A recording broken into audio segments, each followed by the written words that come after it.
Bapak Ibu yang dirahmati Allah, insya Allah materi kita pada malam ini adalah tentang kurban yang dilahap api, begitu ya.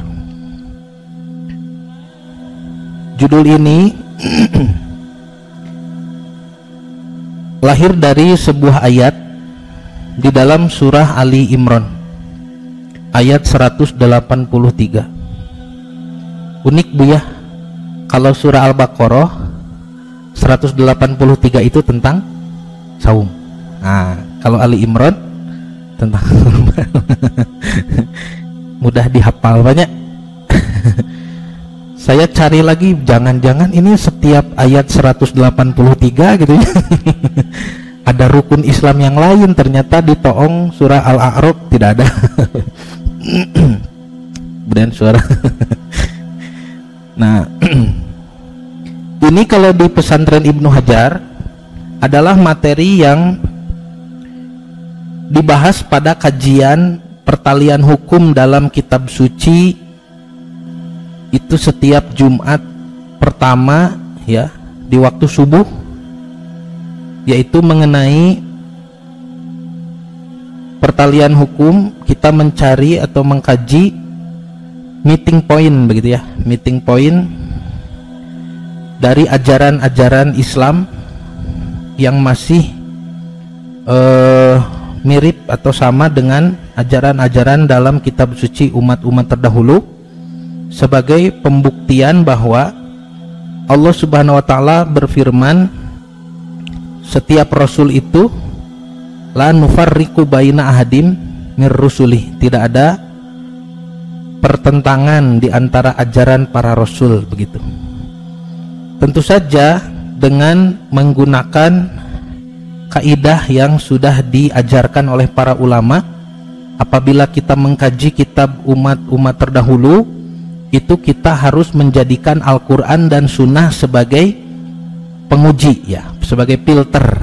Nah, bahasanya itu adalah muhaimin ya, muhaiminan. Itu disebutkan oleh Allah sendiri di surah Al-Maidah ya, surah Al-Maidah, bahwa Quran ini sebagai muhaimin ya, penguji, pembenar bagi kitab-kitab suci umat terdahulu.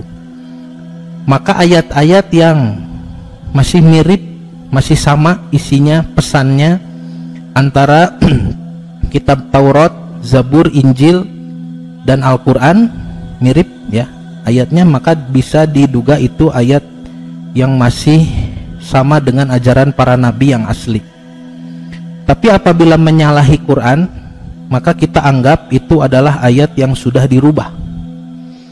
Nanti ada lagi kemungkinan yang ketiga, yaitu Taurat, Zabur dan Injil yang ada sekarang menjelaskan sesuatu yang tidak dijelaskan Quran. Nah, itu sikap kita adalah tawakuf, tidak membenarkan dan tidak menyalahkan.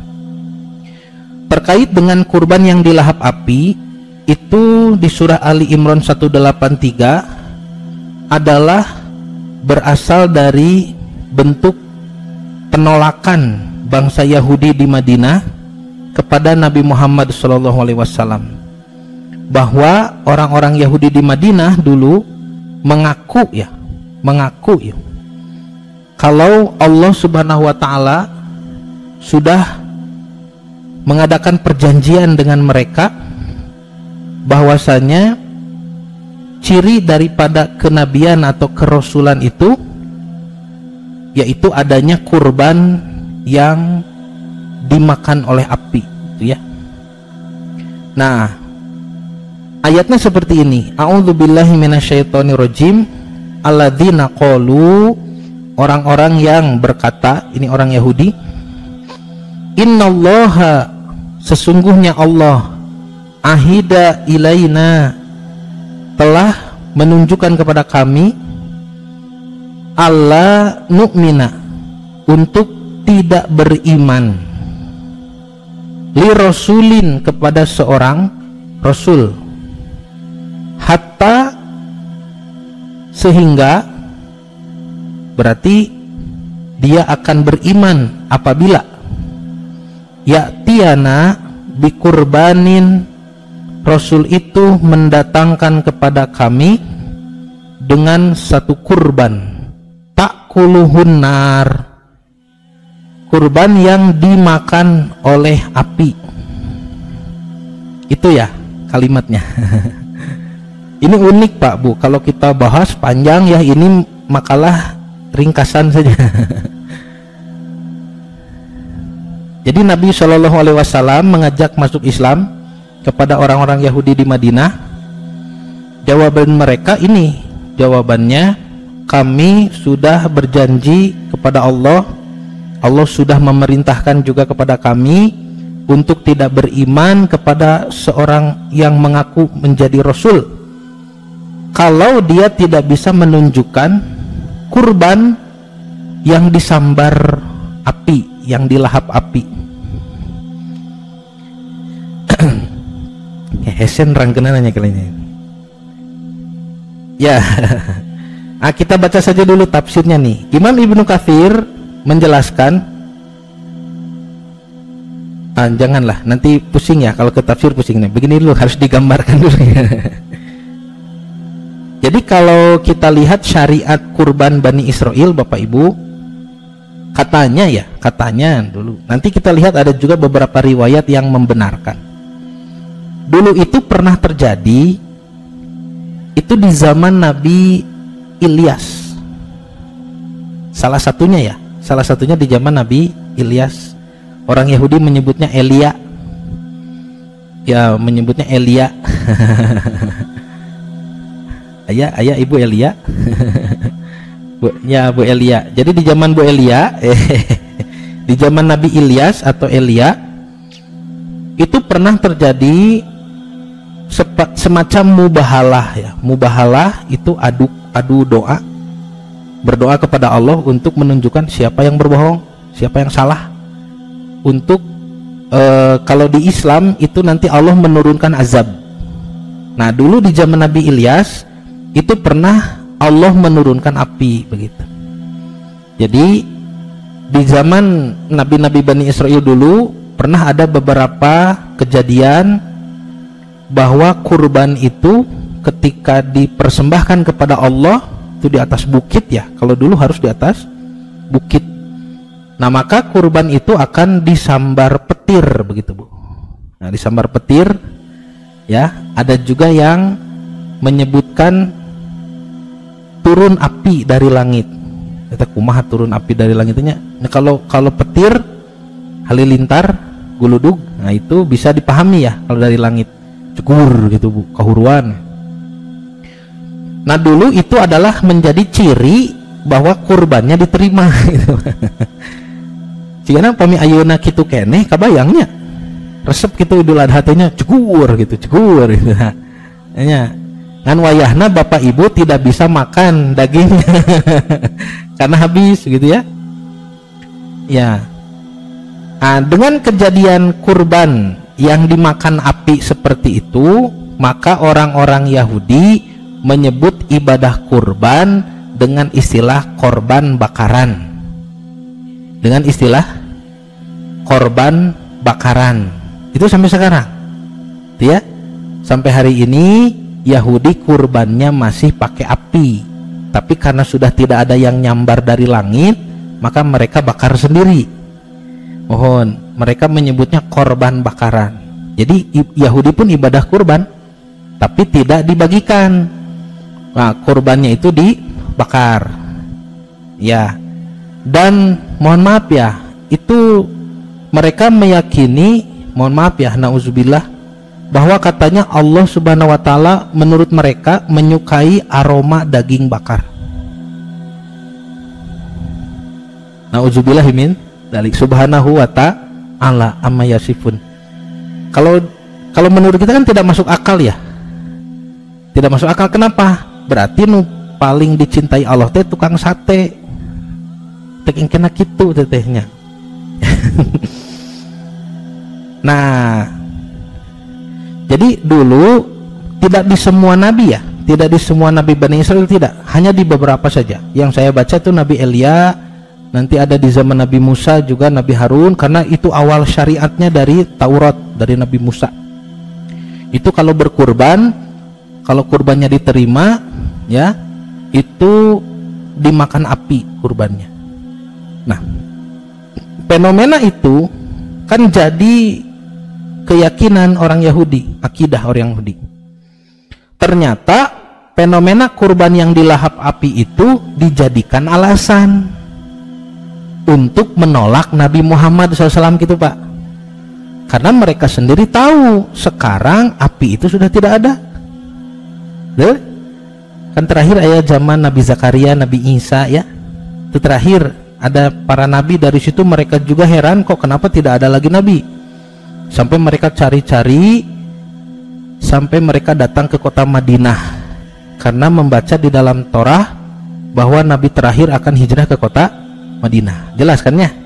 Nah, maka mereka itu karena kecewa dengan Nabi SAW yang datang dari suku Quraisy, mereka mencari-cari alasan yang tidak mungkin terjadi, yaitu dengan mengemukakan pendapat bahwa mereka sudah diberi janji oleh Allah kalau Nabi itu tidak bisa menunjukkan kurban yang dimakan api, tidak boleh kita beriman gitu. Nah, nanti kan ucapan mereka ini didustakan oleh Allah, bohong gitu kan. Nah, pertanyaannya yang bohong ini yang mana? Itu satu, apakah bohongnya itu tidak ada kurban yang dilahap api gitunya? Itu satu. Dua, apakah bohongnya itu kurban yang dilahap api itu ada, cuma bukan jadi ciri kebenaran seorang nabi.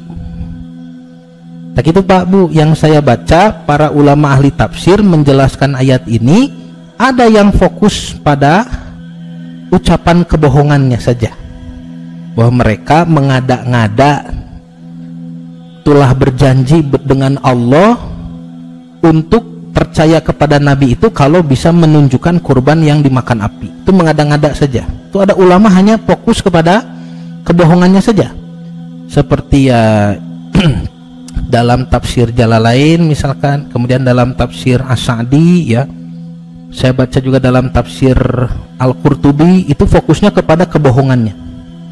Tapi kalau kita baca tafsir-tafsir riwayat seperti tafsir At-Tabari, kemudian tafsir Imam Ibnu Katsir, itu mencantumkan penjelasan tentang apa yang dimaksud kurban dilahap api ini. Nah, itu juga nanti dibahas ya, bahwa kurban yang dilahap apinya itu betul ada zaman dulu.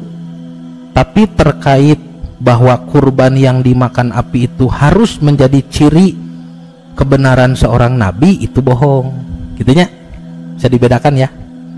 Jadi ada yang menganggap bohong semua ucapannya, nya kurban nu dilahap api na bohong nya perjanjian dengan Allah ya, kalau ada nabi melakukan kurban seperti itu harus diikuti, juga bohong. Ada yang menjelaskan bahwa kurban yang dilahap apinya betul ada, tapi kalau kurban itu dijadikan ya alasan untuk menolak atau menerima seorang nabi, itu bohong. Nah, gitu liur nantinya. Bisa dipahami lah ya. Ya, bisa dipahami ya. Nya sok sekali deh ya.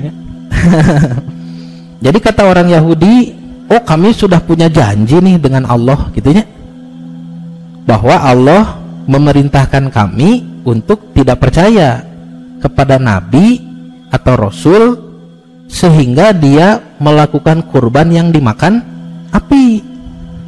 Itu ada dua poin di situ. Poin pertama, mereka mengaku ada janji dengan Allah bahwa kurban seperti itu harus menjadi ciri kebenaran nabi.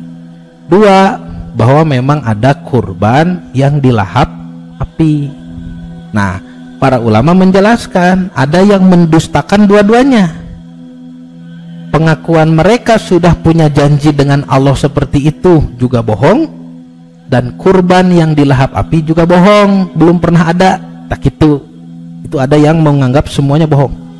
Tapi ada juga ulama yang menjelaskan kurban yang dilahap api itu betul ada dulu, cuma tidak menjadi ciri bahwa itu adalah tentang benar atau tidaknya seorang nabi, itu tidak nyambung begitu. Nah itu unik ya. Jadi kita baca dua-duanya ya, kita baca dua-duanya. Makanya Imam Ibnu Katsir rahimahullah menjelaskan di dalam kitab tafsirnya jilid pertama halaman 113 bahwa Allah Subhanahu wa taala menyebutkan demikian sebagai pendustaan terhadap mereka yang menduga bahwa Allah telah memerintahkan mereka melalui kitab-kitab mereka bahwa jangan mereka beriman kepada seorang rasul pun sebelum membuktikan salah satu mukjizatnya, yakni berupa sedekah atau kurban dari kalangan umatnya. Jika kurbannya itu diterima darinya, maka akan ada api yang turun dari langit melahapnya, gitunya.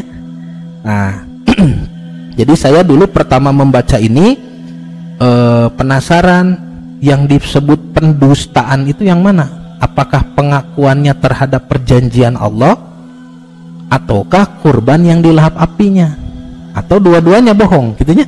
Nah, ternyata saya cari dulu dari mana orang Yahudi bisa berbicara seperti ini. Itu dilacak, Bu. Dari mana orang Yahudi kok bisa punya pikiran bahwa kurban itu harus dilahap api? Di mana eta Yahudi bisa mikir gitu? Ternyata memang tercantum di dalam kitab mereka, dalam kitab Tanah atau Torah, Nevi'im dan Ketubim, di kitab Raja-Raja 1. Cara menulisnya satu dulu, satu Raja-Raja gitu. Pasal 18 ayat ke-22 sampai 39 nanti itu kisah lengkapnya begitu, bahwa diceritakan di zaman Nabi Elia atau Nabi Ilyas itu sudah banyak orang-orang yang musyrik menyembah dewa Baal. Dewa Baalnya eta mah teu karaosna naon pokona Baal. Kan dulu di Arab juga ada ya patungnya, ada Lata, Uja, Manat dan dewa Baal. Baal itu apa sih artinya? Saya cari nya mati rasa bahasa Sunda itu mah. Saya cari di dalam Quran kata Baal, ba ain lam, itu ketemu di surah apa ya? Kalau tidak salah surah Hud. Itu tentang Siti Sarah yang bergembira sudah diberitahu malaikat akan lahir Ishak. Padahal suaminya seorang yang tua, gitu kan? Dan dirinya mandul. Itu Siti Sarah menyebut Ibrahim suaminya dengan sebutan wahadza ba'li, dan tuanku ini, gitunya. Jadi ba'li teh, Baal teh hartosna tuan. Gitu. Itu berarti bukan murni bahasa Arab saja, Pak. Baal itu bahasa yang sudah kuno begitu ya. Dalam bahasa Ibrani juga ada. Makanya di daerah Syam itu terkenal dewa Baal itu, dewa yang tuan dewa yang sudah tua. Ya tuan ya, Baal itu tuan, nyatuan ngangoen.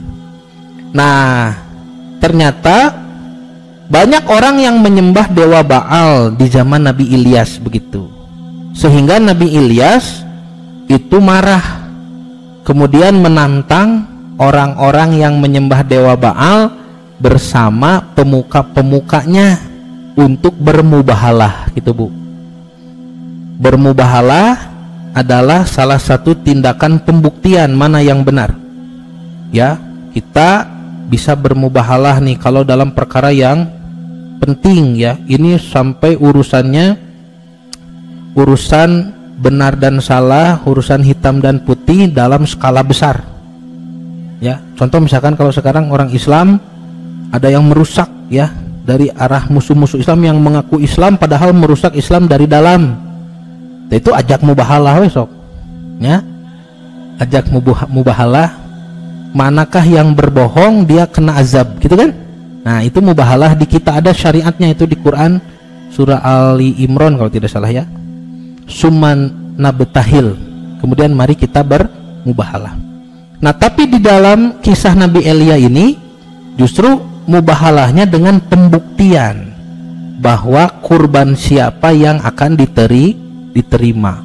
Jadi Nabi Elia berkata kepada rakyat itu, hanya aku seorang diri yang tinggal sebagai nabi Allah. Padahal nabi-nabi Baal itu ada 450 orang banyaknya. Jadi Nabi Elia melawan 400 pemuka agama dewa Baal. Baiklah, diberikan kepada kami 2 ekor lembu jantan. Jantan nganggo sapinya. Biarlah mereka memilih seekor lembu. Sok, tak iya 2. Ini sapi 2, silahkan pilih yang mana saja, bebas. Kemudian memotong-motongnya dan menaruhnya ke atas kayu api. Ya. Jadi silahkan pemuka agama Baal pilih mana 2 sapi yang kamu mau, silahkan. Nabi Ilyas itu sisanya begitu. Lalu kita sembelih, kamu sembelih, aku sembelih, kita potong, lalu simpan di atas kayu api. Kemudian biarlah kamu memanggil nama Tuhanmu, aku memanggil nama Tuhanku. Jadi itu sibuk panggil, wah dewa Baal gitunya, ya, terimalah kurban ini, nanti harus ada bukti begitu. Buktina teu aya bu, teu karaos pan Baal cenah gitunya. Baal teh teu karaos. Nah kemudian biarlah kamu memanggil Tuhanmu dan aku memanggil Tuhanku. Maka Allah yang menjawab dengan api, Tuhan maksudnya ya, maka Tuhan yang menjawab dengan api, dialah Tuhan yang sebenarnya gitu. Nah di ayat pasal 18 ayat 38 dan 39-nya dikisahkan nih, setelah kurban itu sudah dilaksanakan, Nabi Ilyas menyembelih, pemuka agama dewa Baal pun menyembelih.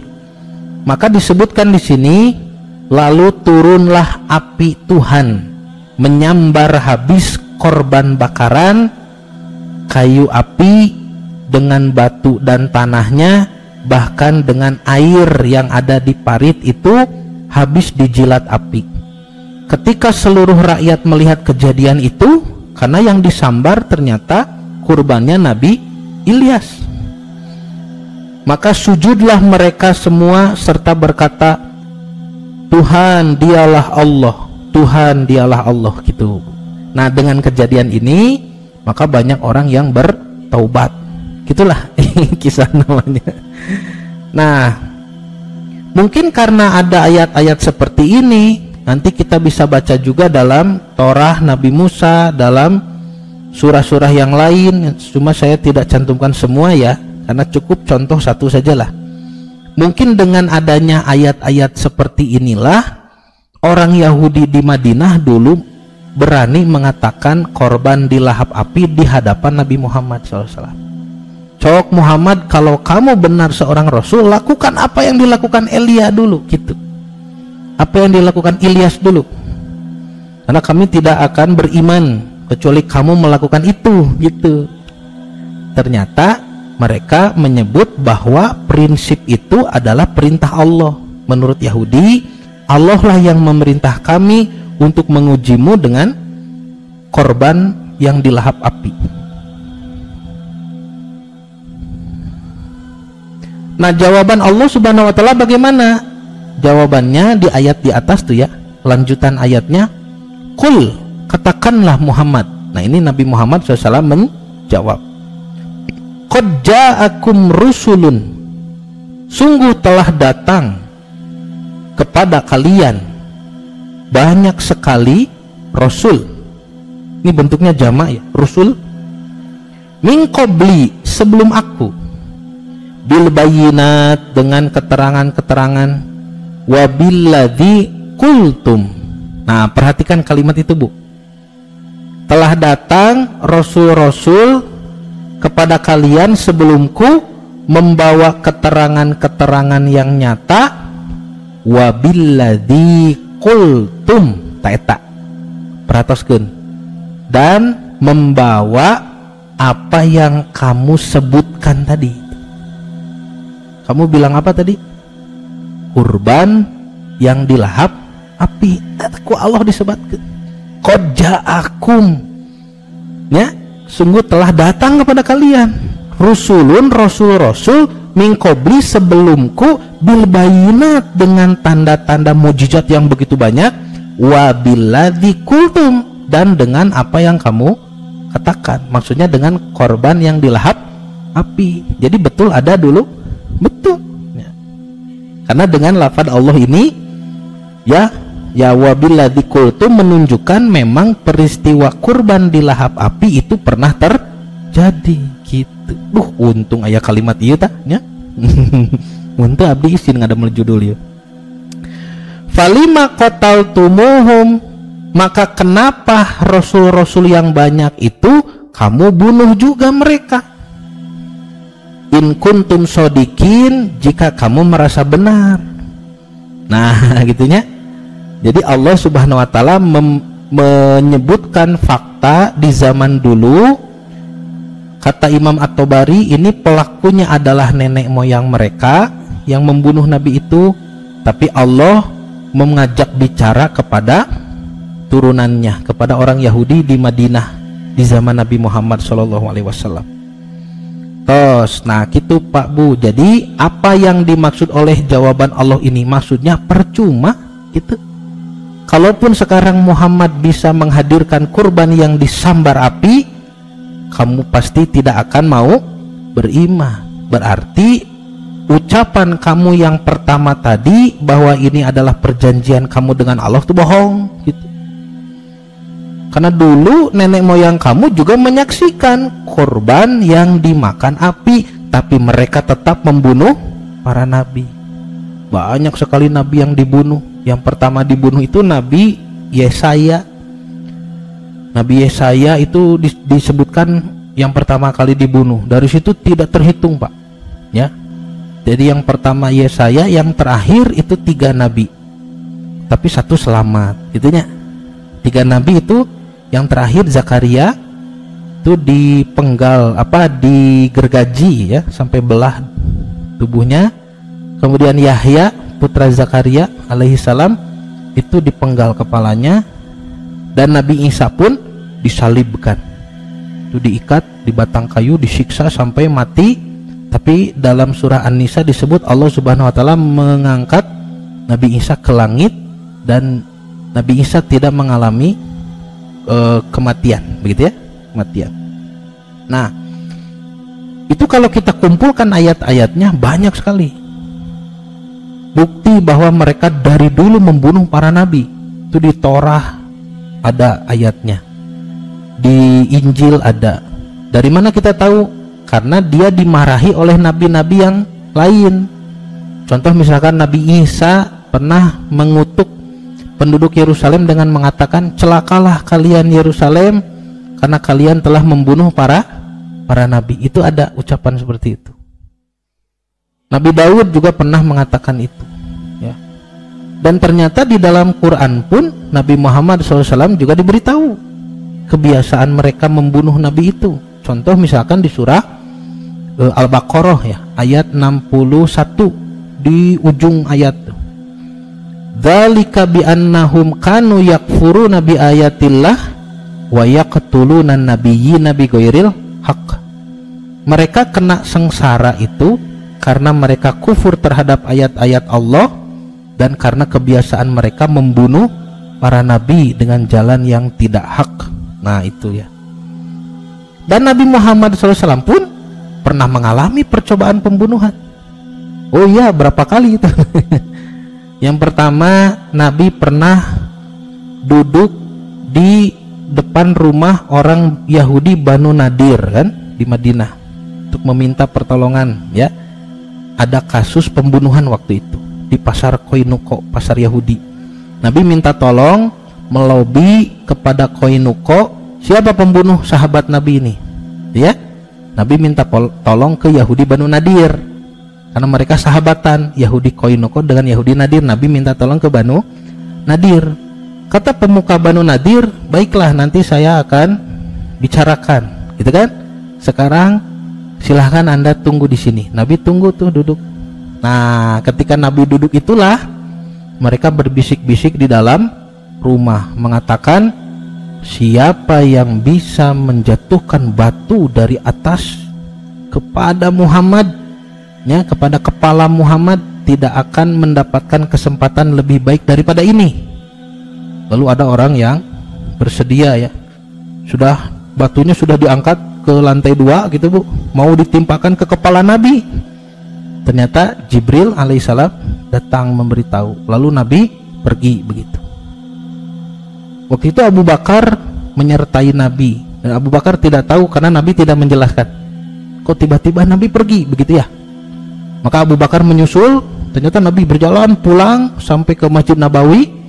Lalu Nabi menyiapkan pasukan mengusir Yahudi Banu Nadir gitu. Wah, gagahnya pemimpin Islamnya.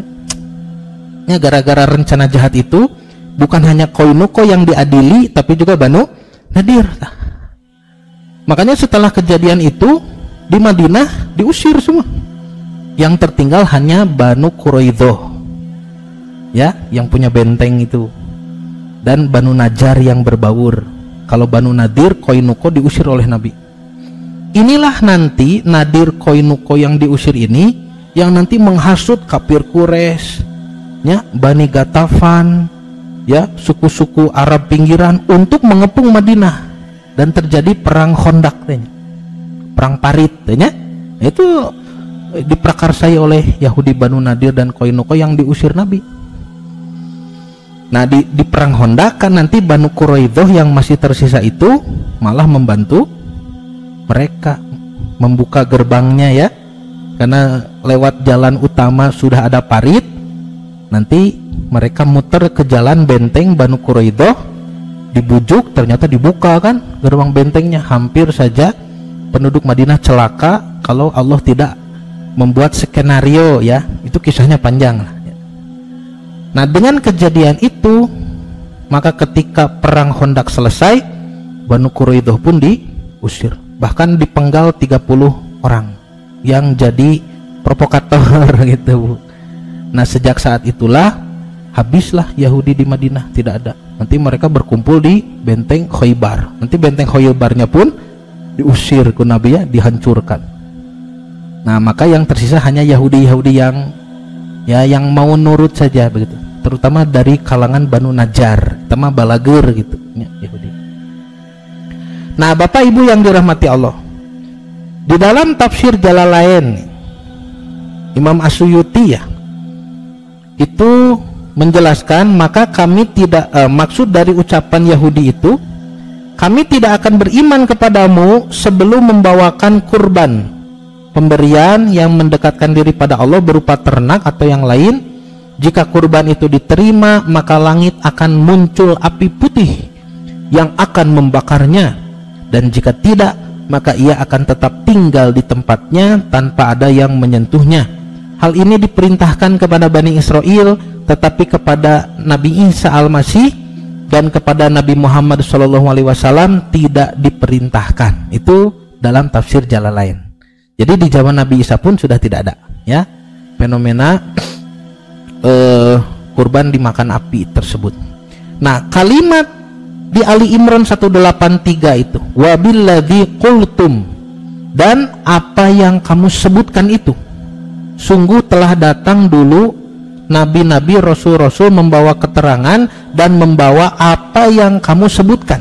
Wabilladzi qultum, kalimat ini menunjukkan bahwa mukjizat tersebut memang pernah terjadi di masa lalu, kurban yang dilahap api.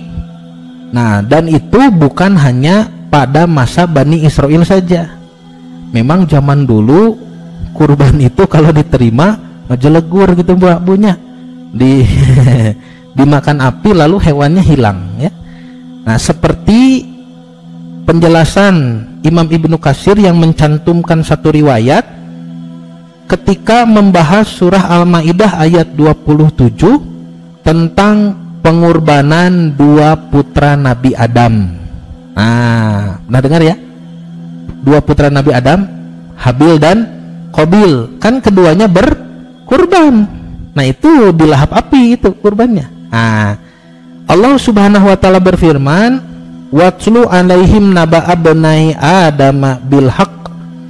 Bacakan atau ceritakan kepada mereka tentang kisah dua putra Adam dengan sebenarnya. Idh qarraba, ketika keduanya qarraba kurbanan, mempersembahkan kurban. Fatukubbila min ahadihima, maka Allah subhanahu wa ta'ala menerima kurban salah satu di antara keduanya.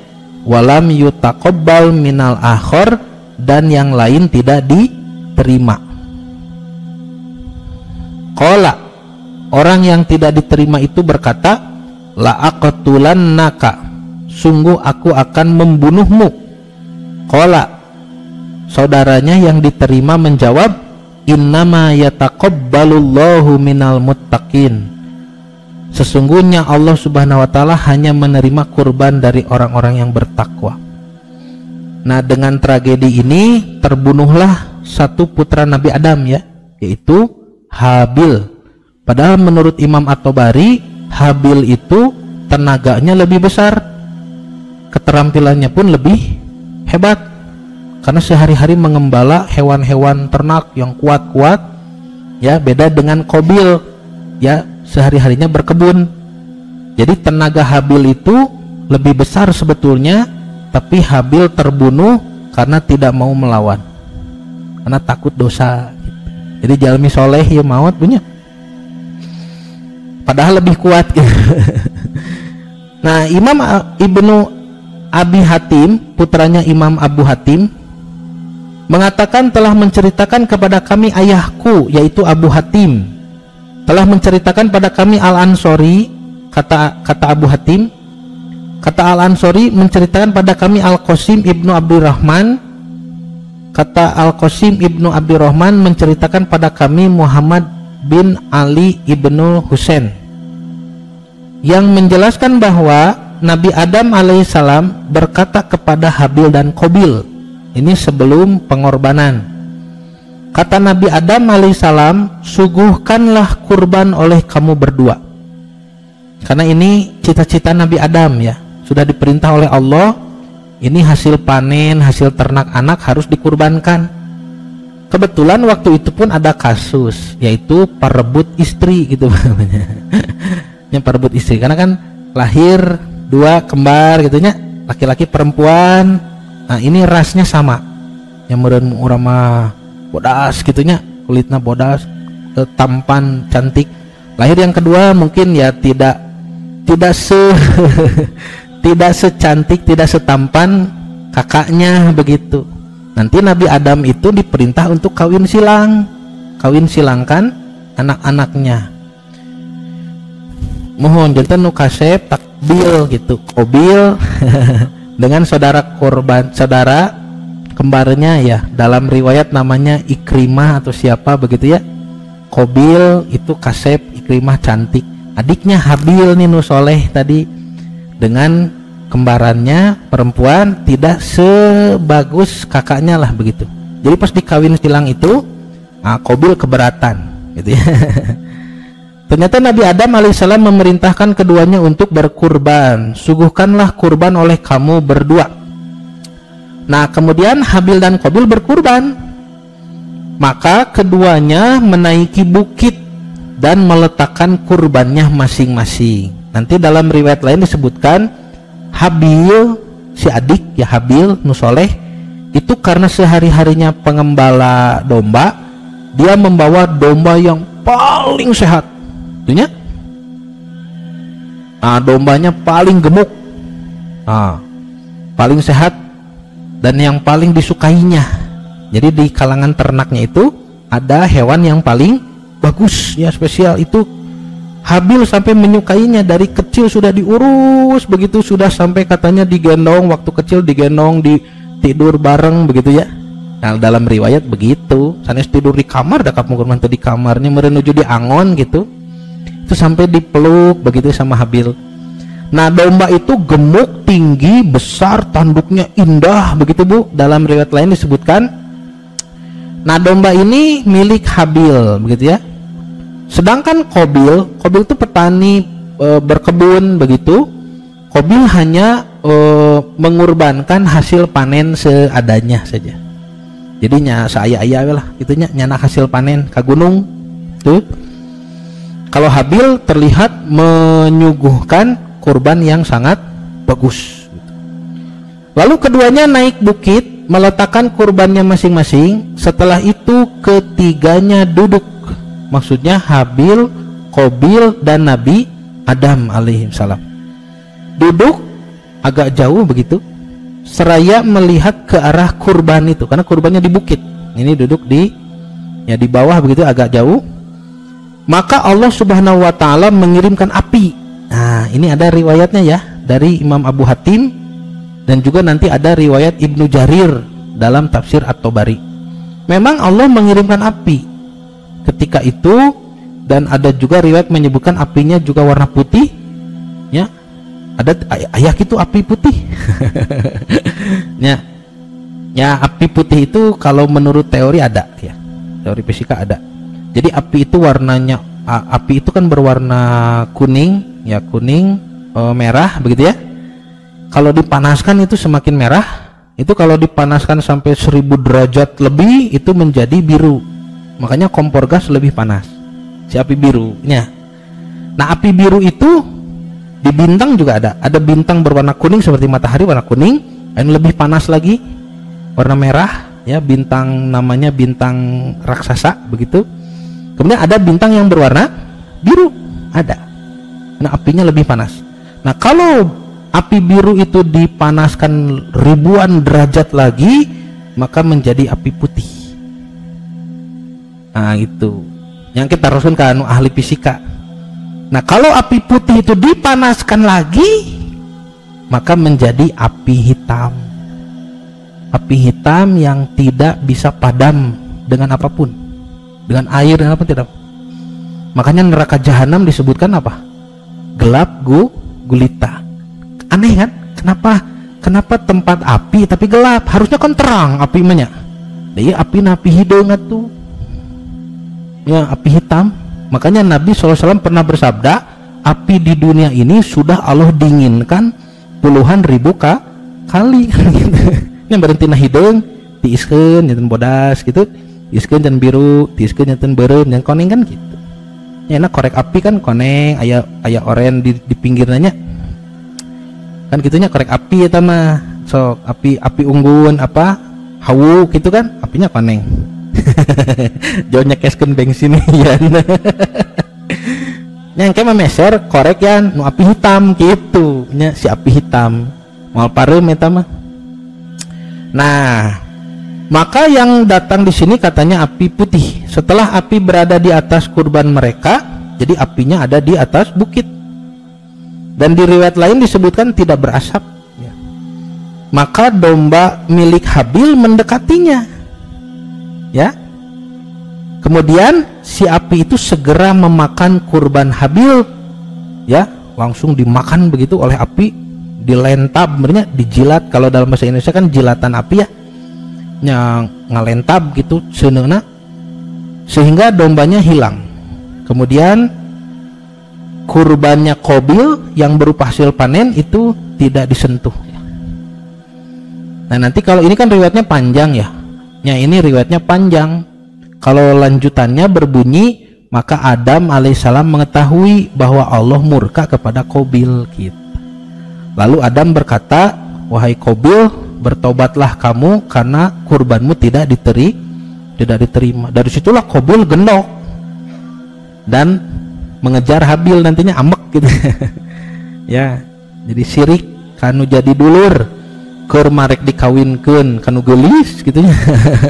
Ditambah kurbannya diterima. Maka Qabil ini cari-cari alasan dulu kepada Nabi Adam tuh, dengan mengatakan bapak ini ngaduakeun si Habilnya gitu, karena bapak mendoakan dia jadi kurbannya diterima, bapak tidak mendoakan saya kan gitu nya. Ya, nusirik mah biasanya belikan perasa gitunya. Pundungan.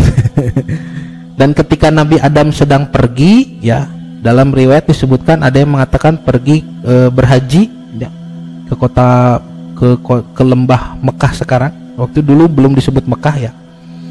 Ada Baitullah di situ. Adam sedang pergi ke situ. itu terjadi tragedi pembunuhan itu, ya.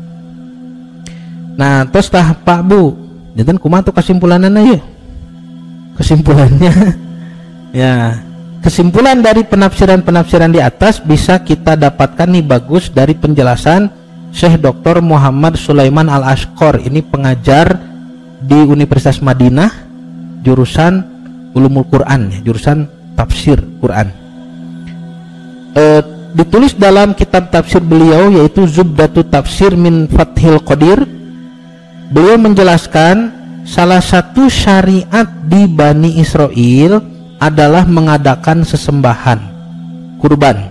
Nabi mereka akan berdiri di depan mereka dan berdoa, lalu akan datang api dari langit yang membakar sesembahan atau kurban tersebut. Akan tetapi hal ini tidak dilakukan seluruh nabi, ya, tidak dilakukan oleh seluruh nabi mereka, juga tidak dilakukan sebagai cara beribadah. Pokoknya kurban teh kedah dimakan api, tidak pula dijadikan sebagai bukti kebenaran kenabian seseorang. Tuhnya. Jadi yang penting kesimpulannya dulu memang pernah terjadi sakitu ada kurban dimakan api. Catatannya kurban yang dimakan api tidak terjadi di setiap nabi-nabi, tidak. Hanya terjadi kejadian tertentu lah seperti tadi Nabi Ilyas begitu. Jadi kalau nabi yang lain termasuk Nabi Isa, Nabi Zakaria kurbannya biasa gitu, dan tidak pula dijadikan sebagai bukti benar atau tidaknya seorang nabi dan rasul. Nah akan tetapi kata Dr. Sulaiman Al-Ashqar, mereka orang Yahudi Madinah mengklaim bahwa mereka punya perjanjian dengan Allah dalam hal itu, dalam hal pembuktian korban dimakan api, sebagai cara untuk membedakan mana yang mengaku-ngaku sebagai nabi dan mana nabi yang sebenarnya, sehingga Allah Subhanahu wa taala membantah mereka dengan firman-Nya. Tuh, segitu tah. Jadi memang kurban di lahap api itu pernah terjadi dulu, tapi tidak permanen. Setiap kurban dimakan api, ya, zaman Bani Israel dulu. Hanya pernah terjadi berapa kali begitu, ya. Nah, juga tadi catatan dari Imam Ibnu Katsir bahwa kurban putra Nabi Adam pun dimakan api. Dan yang unik Bapak Ibu, dalam riwayat Imam Ibnu Jarir At-Tabari, si domba si Habil itu yang ketika dimakan api hilang, itu Allah simpan di langit ribuan tahun mungkin, ya, sampai diturunkan kembali pada saat kejadian Ismail mau disembelih. Nah, itu dalam riwayat Imam At-Tabari, ya. Jadi ketika Ismail mau disembelih kan dihentikan, ya, stop, begitu Ibrahim kamu sudah lulus ujian. Terus cek Ibrahim teh kumaha tuh ya mencitna ya, terus aduh ya gantung teureun gitu nya. Ya, maka digantikan dengan hibas teh nya, domba gemuk. Nah itu domba milik Habil katanya begitu. Ya. Wallahu alam kumaha teh eta rasulkeun ka Nabi Ibrahim nya. Ya ada riwayat begitulah. Kabayang Pak, zaman Nabi Adam 30 meter dombana segede kumaha tuh sok. Berarti pas zaman Nabi Ibrahim belum terlalu berubah ya ukurannya. Karena kan Nabi Ibrahim buat rumah saja segede Ka'bah, cobi. Betul? Gede Ka'bah, berarti belum terlalu berubah ketinggian manusia itu, ya. Makanya dombanya pun tidak akan kaget Ibrahim melihat ukurannya. Tapi Nabi Ibrahim segede urang mah tuh ruas ningali dombanya zaman Nabi Adam, cobi. Jadi urang nu dipencit ke domba. Cek domba teh sia gitu nya. Ya gede kene urang. Ya sekian saja dulu yang bisa dibahas, yang bisa disampaikan pada kesempatan kali ini. Mudah-mudahan apa yang disampaikan menjadi tambahan ilmu yang bermanfaat khususnya bagi saya sendiri. Ya dengan ini mungkin manfaatnya bagi kita adalah bahwa syariat kurban di zaman Nabi Muhammad SAW sudah yang paling sempurna. Karena itulah Nabi diperintahkan untuk memakan dagingnya. Karena dari dulu memang tidak dimakan, ya. Karena itu di lahap api, ada yang di daerah Mekah juga kafir Quraisy itu tidak mau makan. Kalau dulu ya, kurban jahiliyah itu tidak boleh dimakan. Itu ya tidak untuk makanan begitu. Maka Nabi SAW mencontohkan bahwa ini untuk membedai gitu ya, untuk menyalahi apa ya, menyelisihi kebiasaan jahiliyah. Kita makan dagingnya begitu ya.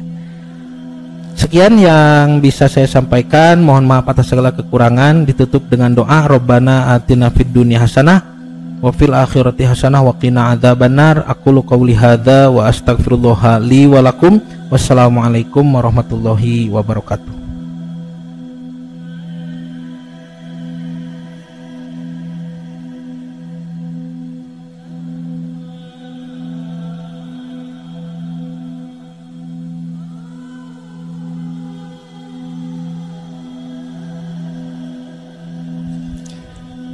Alhamdulillah, teriring doa jazakumullahu khairan kasiran kepada Al-Ustadz Lasanova Humaidi yang tadi telah memaparkan materi tentang kurban yang dilahap api itu seperti apa. Kembali kami ingatkan ikhwatu iman bahwasanya esok hari terdapat kajian rutin, kajian ba'da subuh di pesantren Ibnu Hajar dengan pemateri Al-Ustadz Abdul Aziz itu pada pukul 5:15 sampai dengan selesai. Kemudian pada sore harinya Al-Ustadz Amin Mukhtar ada mengisi kajian umum di Masjid Nurul Hikmah Sukamulya Indah itu pada sore hari. Kemudian pada malam hari di ba'da isya'nya Al-Ustadz Amin juga mengisi di pengajian bulanan di Masjid Al-Mutakin Sukagalih itu pada malam harinya dengan tema ibadah di bulan Zulhijjah. Dan semua kajian tersebut bisa disaksikan secara live di Facebook Ibnu Hajar Media dan juga Facebook Sigabah. Ikhwatiman rahimakumullah, mungkin itu saja perjumpaan kita pada kajian Majelis Sigabah dan Dialog Islam pada kesempatan kali ini. Insyaallah kita kembali berjumpa di minggu depan. Aqulu qouli hadza wa astaghfirullah li wa lakum. Wassalamualaikum warahmatullahi wabarakatuh.